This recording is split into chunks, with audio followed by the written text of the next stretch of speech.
ಇಂದು ನಾವು ವಿಶ್ವದಾದ್ಯಂತ ಭಕ್ತಿ ಭಂಡಾರಿ ಜಗದ ಜ್ಯೋತಿ ಬಸವಣ್ಣನವರ ದಿವ್ಯ ಜಯಂತಿಯನ್ನು ಆಚರಿಸ್ತಾ ಇದ್ದೇವೆ. ಆದರೆ ವಿಶ್ವದಾದ್ಯಂತ ವ್ಯಾಪಿಸಿರುವಂತಹ ಒಂದು ಭಯಾನಕವಾದ ವ್ಯಾಧಿಯ ಹಿನ್ನೆಲೆಯಲ್ಲಿ ಈ ಜಯಂತಿಗೆ ಸಂಭ್ರಮದ ಲೇಪನ ಇಲ್ಲ, ಸಂತಸದ ಸ್ಪರ್ಶವಿಲ್ಲ. ಇಡೀ ಮಾನವ ಕುಲವೇ ಒಂದು ದೊಡ್ಡ ಆಘಾತಕ್ಕೆ ಸಿಲುಕಿರುವಾಗ ಈ ಜಯಂತಿಗಳನ್ನು ಅಂತರಂಗದ ಜಯಂತಿಯನ್ನಾಗಿ, ಮನದೊಳಗಣ ಜಯಂತಿಯನ್ನಾಗಿ ಆಚರಿಸುವಂತಹ ಅನಿವಾರ್ಯತೆ ಬಂದಿದೆ.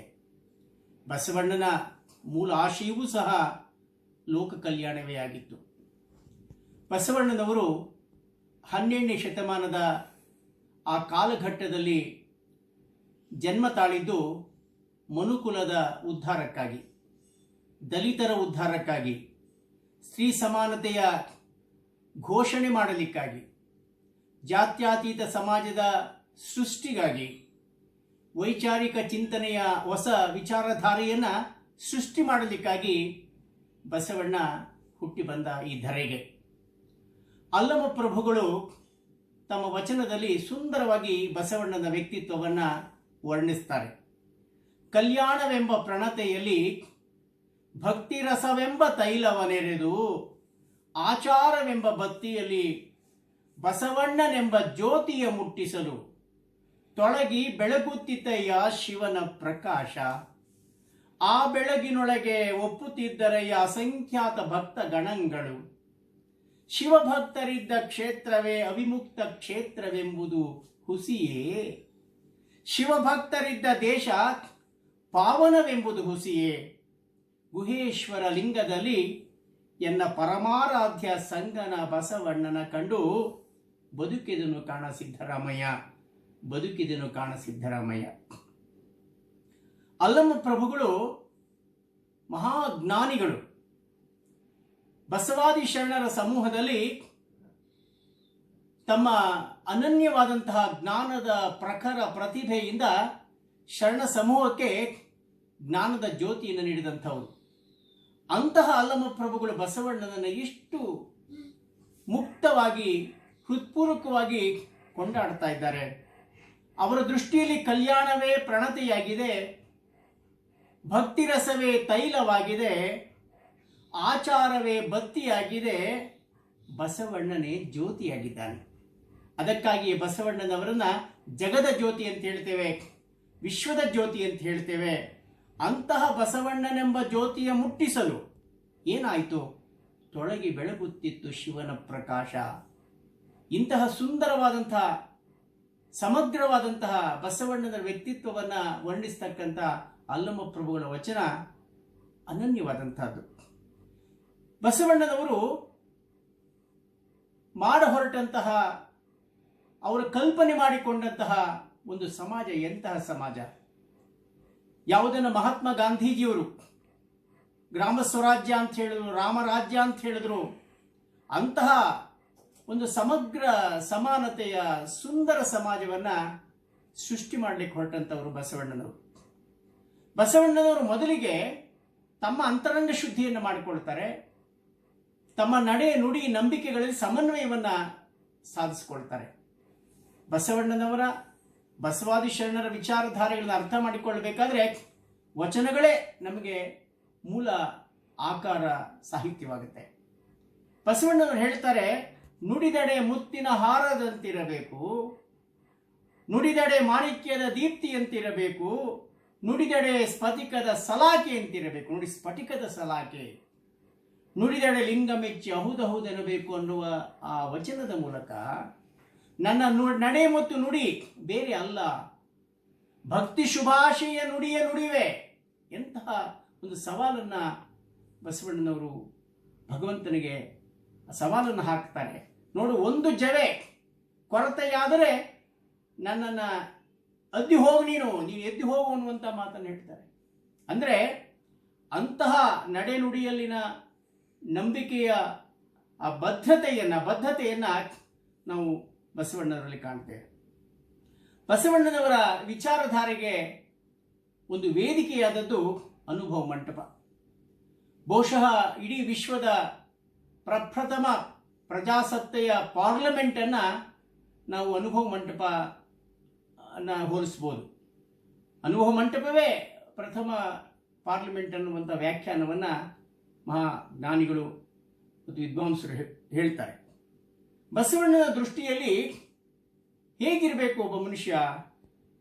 ಕಂಡ ಭಕ್ತರಿಗೆ ಕೈ ಮುಗಿವಾತನೇ ಭಕ್ತ, ಮೃದುವಚನವೇ ಸಕಲ ಜಪಂಗಳಯ್ಯ, ಮೃದುವಚನವೇ ಸಕಲ ತಪಂಗಳಯ್ಯ, ಸದುವಿನಯವೇ ಸದಾಶಿವನ ಒಲಮೆಯಯ್ಯ. ಒಬ್ಬ ಭಕ್ತ ಹೇಗಿರಬೇಕು ಅಂದರೆ ಸದ್ವಿನಯ ಇರಬೇಕು. ಸದುವಿನಯವೇ ಸದಾಶಿವನ ಒಲಮೆಯಯ್ಯ. ಸಕಲ ಜೀವಾತ್ಮರಿಗೆ ಲೇಸನ್ನೇ ಬಯಸುವ ಕುಲಜ ಆಗ್ತಾನೆ. ಕಂಡ ಭಕ್ತರಿಗೆ ಕೈ ಮುಗಿವಾತವನು ಭಕ್ತನಾಗ್ತಾನೆ. ಮೃದುವಚನಗಳು ಸಕಲ ಜಪಂಗಳಾಗ್ತವೆ, ತಪಂಗಳಾಗ್ತವೆ ಅನ್ನುವ ಮೂಲಕ ಅವರು ತಮ್ಮ ನಡೆ, ನುಡಿ, ಆಚಾರ ವಿಚಾರಗಳಲ್ಲಿ ಒಂದು ವಿವೇಕದ ಸ್ಪರ್ಶವನ್ನು ಬಸವಣ್ಣನವರು ನೀಡ್ತಾರೆ.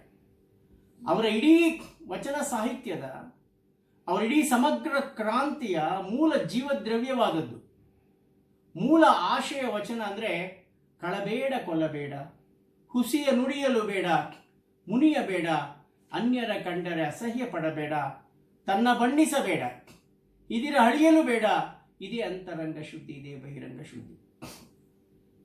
ಬಹುಶಃ ಈ ವಚನ ಇಡೀ ವಿಶ್ವಕ್ಕೆ ನೀಡಿದಂತಹ ಒಂದು ಜೀವನ ಸಂವಿಧಾನ.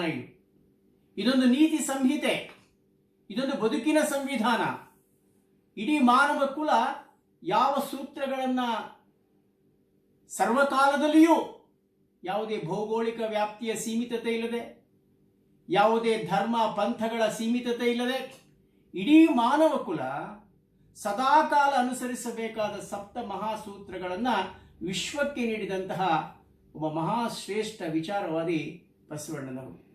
ಬಹುಶಃ ಈ ಸಪ್ತ ಸೂತ್ರಗಳನ್ನು ನಾವು ನಮ್ಮ ಬದುಕಿನಲ್ಲಿ ಅತ್ಯಂತ ಪ್ರಾಮಾಣಿಕವಾಗಿ ಅಳವಡಿಸಿಕೊಂಡ್ರೆ ಜಗತ್ತಿನಲ್ಲಿ ಸಂಘರ್ಷ ಇರೋದಿಲ್ಲ, ಮಾನವನ ನಡುವಣ ಯಾವುದೇ ರೀತಿಯ ಸಮರ ಇರೋದಿಲ್ಲ, ದ್ವೇಷ ಇರೋದಿಲ್ಲ, ಅಸೂಯೆ ಇರೋದಿಲ್ಲ, ಹಿಂಸೆ ಇರೋದಿಲ್ಲ. ಬಸವಣ್ಣನ ದೃಷ್ಟಿಯಲ್ಲಿ ಎಲ್ಲರೂ ನಮ್ಮವರೇ. ಇವನಾರವ ಇವನಾರವ ಇವನಾರವ ಎಂದೆನಿಸದಿರಯ್ಯ, ಇವ ನಮ್ಮವ ಇವ ನಮ್ಮವ ಇವ ನಮ್ಮವ ಎಂದೆನಿಸಯ್ಯ, ನಿಮ್ಮ ಮನೆಯ ಮಗನೆಂದೆನಿಸಯ್ಯ ಅಂಥೇಳಿ ಎಲ್ಲರನ್ನೂ ಅಪ್ಪಿಕೊಂಡಂಥವರು ಬಸವಣ್ಣನವರು. ಬಸವಣ್ಣನ ದೃಷ್ಟಿಯಲ್ಲಿ ಜಾತಿಗೆ ಯಾವುದೇ ಸ್ಥಾನ ಇಲ್ಲ. ಅವ್ರು ಹೇಳ್ತಾರೆ ಅವರ ವಚನದಲ್ಲಿ, ಅಪ್ಪನು ನಮ್ಮ ಮಾದಾರ ಚೆನ್ನಯ್ಯ, ಬೊಪ್ಪನು ನಮ್ಮ ದೋಹರ ಕಕ್ಕಯ್ಯ, ಚಿಕ್ಕಯ್ಯ ನೆಮ್ಮಯ್ಯ ಕಾಣಿರಯ್ಯ, ಅಣ್ಣನು ನಮ್ಮ ಕಿನ್ನರ ಬೊಮ್ಮಯ್ಯ, ಎನ್ನ ನೇತ ಕರೀರಿ ಕೂಡಲ ಸಂಗಯ್ಯ. ಅಂದರೆ ಯಾರು ಕೆಳಸ್ತರದಲ್ಲಿ ಹುಟ್ಟಿ ಬಂದಿದ್ದಾರೆ, ಹುಟ್ಟಿ ಬರತಕ್ಕಂಥದ್ದು ಕೆಳಸ್ತರ ಮೇಲ್ಸ್ತರ ಅನ್ನೋ ಅನಿವಾರ್ಯತೆ ಆಯ್ಕೆ ನಮ್ಮದಲ್ಲ. ಆದರೆ ಆ ಸಂದರ್ಭದಲ್ಲಿ, ಆ ಕಾಲಘಟ್ಟದಲ್ಲಿ ಯಾರು ಕೆಳಸ್ತರದಿಂದ, ದಲಿತ ವರ್ಗದಿಂದ ಹುಟ್ಟಿ ಬಂದಂಥವರನ್ನ ನನ್ನ ಅಪ್ಪ, ನನ್ನ ದೊಡ್ಡಪ್ಪ, ನನ್ನ ಚಿಕ್ಕಪ್ಪ, ನನ್ನ ಅಣ್ಣ ಅನ್ನುವ ಮೂಲಕ ಅವರಲ್ಲಿ ಆತ್ಮವಿಶ್ವಾಸವನ್ನು ತುಂಬತಕ್ಕಂಥ ಒಂದು ವಿಶಿಷ್ಟವಾದ ಕೆಲಸವನ್ನು ಬಸವಣ್ಣನವರು ಮಾಡುವ ಮೂಲಕ ಒಂದು ಜಾತ್ಯತೀತ ಸಮಾಜದ ಪರಿಕಲ್ಪನೆಯನ್ನು ಕೊಟ್ಟಿದ್ದಾರೆ. 9 ಶತಮಾನಗಳ ಹಿಂದೆ ಕೆಳಗೆ ಬಿದ್ದವರನ್ನ, ಶೋಷಿತರನ್ನ, ದೌರ್ಜನ್ಯ ದಬ್ಬಾಯಕ್ಕೆ ಒಳಗಾಗಿ ಇವರು ಅಸ್ಪೃಶ್ಯರು ಅನ್ನುವಂತಹ ಒಂದು ಶೋಷಣೆಗೆ ಒಳಪಟ್ಟಂಥ ಜನರನ್ನು ಅಪ್ಪಿಕೊಳ್ತಾರೆ, ಅವರನ್ನು ತಪ್ಪಿಕೊಳ್ತಾರೆ, ಅವರಲ್ಲಿ ಆತ್ಮವಿಶ್ವಾಸ ತುಂಬುತ್ತಾರೆ. ನೀವು ನಮ್ಮ ಬಂಧುಗಳು, ಇವನಾರವ ಇವನಾರವ ಇವನಾರವ ಎಂದೆನಿಸರಯ್ಯ ಅನ್ನುವಂಥ ಮಾತು ಹೇಳುವ ಮೂಲಕ ಜಾತ್ಯತೀತ ಪರಿಕಲ್ಪನೆಯನ್ನು ಕೊಡ್ತಾರೆ. ಮತ್ತು ಬಸವಣ್ಣನವರ ಧರ್ಮ ಅಲ್ಲಿ ದಯೆ ಇದೆ, ಅನುಕಂಪ ಇದೆ. ದಯೆ ಇಲ್ಲದ ಧರ್ಮ ಅದಾವುದಯ್ಯ, ದಯಬೇಕು ಸಕಲ ಪ್ರಾಣಿಗಳೆಲ್ಲರಲ್ಲಿ, ದಯೇ ಧರ್ಮದ ಮೂಲವಯ್ಯ ಅನ್ನುವ ಮೂಲಕ ದಯೆಯ ಒಂದು ವಿಶಿಷ್ಟವಾದಂಥ ಪರಿಕಲ್ಪನೆಯನ್ನು ಧರ್ಮಕ್ಕೆ ನೀಡುವ ಮೂಲಕ ಧರ್ಮದ ವ್ಯಾಖ್ಯಾನವೇ ಬದಲಾಗುತ್ತೆ. ಧರ್ಮ ಅನ್ನುವಂಥದ್ದು ಅದು ದಯೆಯಿಂದ ಕೂಡಿರಬೇಕು. ಧರ್ಮ ಅನ್ನುವಂಥದ್ದು ಪ್ರೀತಿ, ಪ್ರೇಮ, ಪರಸ್ಪರ ವಿಶ್ವಾಸ, ನಂಬಿಕೆ, ವಿಶ್ವಭಾತೃತ್ವದಿಂದ ಕೂಡಿರಬೇಕು ಅನ್ನುವಂಥ ಒಂದು ವಿಶಿಷ್ಟ ವ್ಯಾಖ್ಯಾನವನ್ನು ಧರ್ಮಕ್ಕೆ ನೀಡಿದಂಥ ಹೆಗ್ಗಳಿಕೆ ಬಸವಣ್ಣವರಿಗೆ ಸಲ್ಲುತ್ತೆ.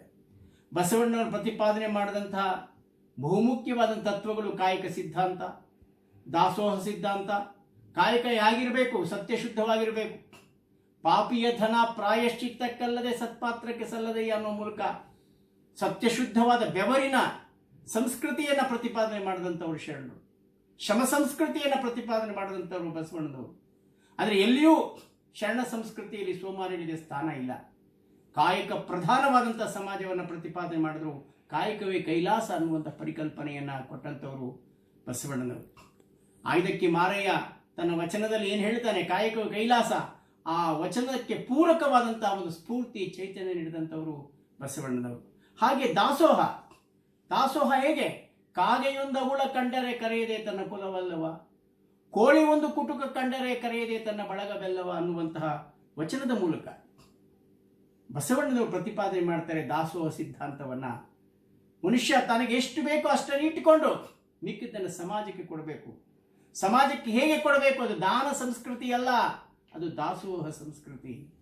ಕರ್ಮ ಸಿದ್ಧಾಂತವಲ್ಲ, ಅದು ಕಾಯಕ ಸಿದ್ಧಾಂತ ಅನ್ನುವಂಥ ಪರಿಕಲ್ಪನೆಯನ್ನ ಬಸವಣ್ಣನವರು ಕೊಡ್ತಾರೆ. ಅವರು ಹೇಳ್ತಾರೆ, ಅಯ್ಯ ನಿಮ್ಮ ಶರಣರ ದಾಸೋಹಕ್ಕೆ ತನು ಮನ ಧನ ವಲಸದಂತೆ ಮಾಡಯ್ಯ, ತನು ದಾಸೋಹಕ್ಕೆ ಉಬ್ಬುವಂತೆ ಮಾಡಯ್ಯ, ಮನ ದಾಸೋಹಕ್ಕೆ ಲಿಯುವಂತೆ ಮಾಡಯ್ಯ, ಧನ ದಾಸೋಹಕ್ಕೆ ಸವೆದು ನಿಮ್ಮ ಶರಣರ ಪ್ರಸಾದದಲ್ಲಿ ನಿರಂತರ ಆಡಿ ಹಾಡಿ ನೋಡಿ ಕೂಡಿ ಭಾವಿಸಿ ಸುಖಿಸಿ ಪರಿಣಾಮಿಸುವಂತೆ ಮಾಡುವುದು ಕೂಡಲ ಸಂಗಮ ದೇವ. ಎಂತಹ ದಾಸೋಹ! ದಾಸೋಹ ಹೇಗಿದೆ? ಅದರಿಂದ ನಿರಂತರ ಆಡಿ ಹಾಡಿ ನೋಡಿ ಕೂಡಿ ಪ್ರೀತಿಯಿಂದ ಕೊಡಬೇಕು, ಪ್ರೇಮದಿಂದ ಕೊಡಬೇಕು, ಗೌರವದಿಂದ ಕೊಡಬೇಕು ಅನ್ನುವಂಥ ವಿಶಿಷ್ಟ ದಾಸೋಹ ಸಿದ್ಧಾಂತವನ್ನು ಪ್ರತಿಪಾದನೆ ಮಾಡಿದಂಥವರು ಬಸವಣ್ಣನವರು. ಹಾಗೆ ಬಸವಣ್ಣನವರು ಸ್ತ್ರೀ ಸಮಾನತೆಯನ್ನು ಪ್ರತಿಪಾದನೆ ಮಾಡ್ತಾರೆ. ಬಹುಶಃ ತಮ್ಮ ಬಾಲ್ಯದ ದಿನಗಳಲ್ಲಿಯೇ ತನಗೆ ಉಪನಯನ ಆಗುವಂಥ ಸಂದರ್ಭದಲ್ಲಿ ತನ್ನ ಸಹೋದರಿಗೆ ಏಕೆ ಉಪನಯನ ಆಗಲಿಲ್ಲ ಅನ್ನುವ ಮಾತನ್ನು ಪ್ರಶ್ನೆ ಮಾಡುವ ಮೂಲಕ ತನ್ನ ಅಕ್ಕನಿಗೆ, ತನ್ನ ಸಹೋದರಿಗೆ ಇಲ್ಲದಂತಹ ಈ ಧಾರ್ಮಿಕ ಸಂಸ್ಕಾರ ನನಗೇಕೆ ಬೇಕು ಅಂತೇಳಿ ಚಿಕ್ಕ ವಯಸ್ಸಿನಲ್ಲಿಯೇ ಸ್ತ್ರೀ ಸಮಾನತೆಯ ಕಹಳೆಯನ್ನು ಊದಿದಂಥವರು ಬಸವಣ್ಣನವರು. ನನ್ನ ತಾಯಿಯಾಗಿ, ನನ್ನ ಪತ್ನಿಯಾಗಿ, ನನ್ನ ಮಗಳಾಗಿರ್ತಕ್ಕಂಥ ಆ ಸ್ತ್ರೀ ಸಮಾನತೆಯನ್ನು, ಆ ಸ್ತ್ರೀಯ ಸ್ವಾತಂತ್ರ್ಯವನ್ನು, ಸ್ವಾಭಿಮಾನವನ್ನು ಈ ಸಮಾಜಕ್ಕೆ ಒಂದು ವಿಶಿಷ್ಟ ಸಂದೇಶದ ಮೂಲಕ ಕೊಟ್ಟಂಥವರು ಬಸವಣ್ಣನವರು. ಹೀಗೆ ಬಸವಣ್ಣನವರ ಛಲ ಎಂಥದ್ದು? ಛಲಬೇಕು ಶರಣಂಗೆ ಪರಧನವನೊಲ್ಲೆನೆಂಬ, ಛಲಬೇಕು ಶರಣಂಗೆ ಪರಸತಿಯನೊಲ್ಲೆನೆಂಬ, ಛಲಬೇಕು ಶರಣಂಗೆ ಪರದೈವ ಒಲ್ಲೆನೆಂಬ. ಇಂತಹ ನೈತಿಕ ನಿಷ್ಠೆ ಅಂದರೆ ತನಗೆ ಸಂಬಂಧ ಪಡದೇ ಇರತಕ್ಕಂಥ ಯಾವ ವಸ್ತುವು ತನ್ನದಲ್ಲ ಅನ್ನುವ ಮೂಲಕ ಅವರೊಂದು ರೀತಿಯ ನಿರ್ಮಲವಾದ, ನಿಷ್ಕಾಮವಾದ, ನಿಷ್ಕಳಂಕವಾದಂಥ ಬದುಕನ್ನು ಪ್ರತಿಪಾದನೆ ಮಾಡಿದಂಥವರು ಬಸವಣ್ಣನವರು. ಹಾಗೆ ಅವರು ತಮ್ಮ ಅಂತರಂಗ ಶುದ್ಧಿಗೆ ಮೊದಲು ಆದ್ಯತೆಯನ್ನು ಕೊಡ್ತಾರೆ. ಲೋಕದ ಡೊಂಕ ನೀವೇಕೆ ತಿದ್ದುವಿರಿ, ನಿಮ್ಮ ತನುವ ಸಂತೈಸಿಕೊಳ್ಳಿ, ನಿಮ್ಮ ಮನವ ಸಂತೈಸಿಕೊಳ್ಳಿ, ನೆರೆಮನೆಯ ದುಃಖಕ್ಕೆ ಅಳುವವರ ಮೆಚ್ಚ ಕೊಡದ ಸಂಗಮ ದೇವ. ನಾವು ಬೇವಿನ ಬೀಜವನ್ನು ಬಿತ್ತಿ, ಅದನ್ನು ಹೇಳ್ತಾರೆ, ಬೇವಿನ ಬೀಜವ ಬಿತ್ತಿ ಬೆಲ್ಲದ ಕಟ್ಟೆಯ ಕಟ್ಟಿ ಆಕಳ ಹಾಲೆರೆದು ಜೇನುತುಪ್ಪ ಸುರಿದು ಎಲ್ಲ ಮಾಡಿದ್ರೆ ಒಳಗಿನ ಆ ಕಹಿ ಹೋಗ್ತದೆಯೇ? ಕಹಿಯಾಗಬಲ್ಲದೆ ಸಿಹಿ ಆಗಲಿಕ್ಕೆ ಸಾಧ್ಯವೇ? ಅದು ಕಹಿ ಆಗುತ್ತೆ. ಅಂತರಂಗದ ಸಂಸ್ಕಾರ ಮುಖ್ಯ. ಬಾಹ್ಯದ ಯಾವುದೇ ಆಚರಣೆಯು ಅಂತರಂಗದ ಶುದ್ಧಿ ಇಲ್ಲದೆ ಅದು ಫಲವನ್ನು ನೀಡುವುದಿಲ್ಲ ಅನ್ನುವಂತಹ ಒಂದು ವಿಶಿಷ್ಟವಾದಂತಹ ಅಂತರಂಗ ಶುದ್ಧಿಯ ಪರಿಕಲ್ಪನೆ ಕೊಟ್ಟಂಥವರು ಬಸವಣ್ಣನವರು. ಅಷ್ಟೇ ಅಲ್ಲ, ಯಾರಾದರೂ ನಿಮ್ಮ ಬಳಿಗೆ ಬಂದಾಗ ಆಡಳಿತಾತ್ಮಕವಾದಂತಹ ಒಂದು ಬಹುದೊಡ್ಡ ಜನಸ್ಪಂದನದ, ಜನಸಂವೇದನೆಯ ಸೂತ್ರವನ್ನು ಕೊಟ್ಟಂಥವರು ಬಸವಣ್ಣನವರು. ಏನೀ ಬಂದಿರಿ ಹದುಳವಿದ್ದೀರಿ ಎಂದರೆ ನಿಮ್ಮ ಮೈಸಿರಿ ಹಾರಿ ಹೋಗುವುದೇ ಅನ್ನುವ ಮೂಲಕ ಯಾರಾದರೂ ನಿಮ್ಮ ಬಳಿಗೆ ಬಂದಾಗ ಅವರನ್ನು ಪ್ರೀತಿಯಿಂದ ಮಾತನಾಡಿಸಿ, ಗೌರವದಿಂದ ಮಾತಾಡಿಸಿ, ಅವರನ್ನು ಮನುಷ್ಯರನ್ನಾಗಿ ಕಾಣಿ, ಅವರ ಸುಖ ದುಃಖಗಳಿಗೆ ಸ್ಪಂದಿಸಿ ಎನ್ನುವ ಮೂಲಕ ಒಂದು ಸಂವೇದನಾತ್ಮಕವಾದಂತಹ ಒಂದು ಆಡಳಿತದ ಸೂತ್ರವನ್ನು 9 ಶತಮಾನಗಳಲ್ಲಿ ನೀಡಿದಂಥವು. ಆ ಸೂತ್ರಗಳನ್ನು ನಾವು ಅಧಿಕಾರಿಗಳಿರ್ಬೋದು, ರಾಜಕಾರಣಿಗಳಿರ್ಬೋದು, ಸಾರ್ವಜನಿಕ ಜೀವನದಲ್ಲಿರ್ತಕ್ಕಂಥವ್ರು ಇರಬೇಕು, ಶ್ರೀಮಂತರಿರ್ಬೋದು, ಎಲ್ಲರೂ ಸಹ ಈ ಸೂತ್ರವನ್ನು ಅನುಷ್ಠಾನ ಮಾಡಿದ್ರೆ ಬಹುಶಃ ಈ ಸಮಾಜದಲ್ಲಿ ಮೇಲು ಕೀಳುಗಳನ್ನುವಂತಹ ಒಂದು ಸಮಸ್ಯೆಯೇ ಇರೋದಿಲ್ಲ, ಅಂತರಗಳಿರೋದಿಲ್ಲ, ನಾವೆಲ್ಲರೂ ಒಂದೇ ಎನ್ನುವಂತಹ ಒಂದು ಮಾನವೀಯ ಪ್ರಜ್ಞೆ ನಮ್ಮಲ್ಲಿ ಉಂಟಾಗುತ್ತೆ. ಬಸವಣ್ಣನವರ ಬಗ್ಗೆ ಮಾತನಾಡ್ತಾ ಹೊರಟ್ರೆ ಅದೊಂದು ದೊಡ್ಡ ವ್ಯಾಖ್ಯಾನವಾಗುತ್ತೆ. ಒಟ್ಟಿನಲ್ಲಿ ಬಸವಣ್ಣನವರನ್ನು ಒಬ್ಬ ಮಾನವತಾವಾದಿಯಾಗಿ ಕಾಣ್ತೇವೆ. ಒಂದು ಜಾತ್ಯತೀತ ಸಮಾಜದ ಪರಿಕಲ್ಪನೆ ಮಾಡಿದಂತಹ ಒಬ್ಬ ವಿಶ್ವಭಾತೃತ್ವದ, ವಿಶ್ವಧರ್ಮದ ಸಂಸ್ಥಾಪಕನಾಗಿ ನಾವು ಕಾಣ್ತೇವೆ. ಅಷ್ಟೇ ಅಲ್ಲ, ಬಸವಣ್ಣನ ಮೂಲತಃ ನಾವು ಕಾಣುವಂಥದ್ದು ಆತನ ದಯಾಪರವಾದ ದೃಷ್ಟಿಯಲ್ಲಿ, ಮತ್ತು ಎಲ್ಲರೂ ನನ್ನವರು ಅನ್ನುವಂತಹ ವಿಶಾಲವಾದಂತಹ ಭಾವನೆಯ ವಿಶ್ವಧರ್ಮದ ಪರಿಕಲ್ಪನೆಯಲ್ಲಿ ಬಸವಣ್ಣನವರನ್ನು ನಾವು ಸ್ಮರಿಸಿಕೊಳ್ಬೇಕಾಗುತ್ತೆ. ಇವತ್ತು ಬಸವ ಜಯಂತಿಯನ್ನು ಆಗಲೇ ಹೇಳಿದಾಗೆ ಬಹಳ ವಿಜೃಂಭಣೆಯಿಂದ ಅರ್ಥಪೂರ್ಣವಾಗಿ ಮಾಡ್ತಕ್ಕಂಥ ಸಂದರ್ಭಗಳ ಇವತ್ತಿಲ್ಲ. ಕಾರಣ ಅನೇಕ ನಾನು ಆಗಲೇ ಹೇಳಿದಾಗೆ ಇಡೀ ವಿಶ್ವದಾದ್ಯಂತ ಹರಡಿರತಕ್ಕಂಥ ಈ ಕರೋನಾ ವ್ಯಾಧಿಯ ಈ ಸಂದರ್ಭದಲ್ಲಿ ನಾವು ಬಸವಣ್ಣನವರ ಆ ಶುದ್ಧಿಯ ತತ್ವವನ್ನು, ಆ ಸ್ವಚ್ಛತೆಯ ತತ್ವವನ್ನು, ನಡೆಶುಚಿ, ನುಡಿಶುಚಿ, ಮನಶುಚಿಯ ಆ ಶುಚಿತ್ವವನ್ನು ಕಾಪಾಡಿಕೊಂಡು, ಒಂದು ಸಾಮಾಜಿಕ ಅಂತರವನ್ನು ಕಾಪಾಡಿಕೊಂಡು ಬಸವ ಜಯಂತಿಯನ್ನು ಒಂದು ವಿಶಿಷ್ಟವಾಗಿ ಆಚರಿಸೋಣ. ಮತ್ತು ಮುಂದಿನ ವರ್ಷ ಬಸವ ಜಯಂತಿಯನ್ನು ಹೆಚ್ಚು ಅರ್ಥಪೂರ್ಣವಾಗಿ ಆಚರಿಸುವಂತೆ ಈ ಮಾನವ ಕುಲಕ್ಕೆ ಆ ಬಸವಣ್ಣ ಆಶೀರ್ವಾದ ನೀಡಲಿ ಅಂತ ಹೇಳ್ತಾ ಬಸವ ಜಯಂತಿಯ ಈ ಶುಭ ಸಂದರ್ಭದಲ್ಲಿ ನಿಮಗೆಲ್ಲರಿಗೂ ಶುಭ ಹಾರೈಕೆಗಳನ್ನು ನೀಡ್ತೇನೆ. ಶರಣು ಶರಣಾರ್ಥಿ. ನಮಸ್ಕಾರ.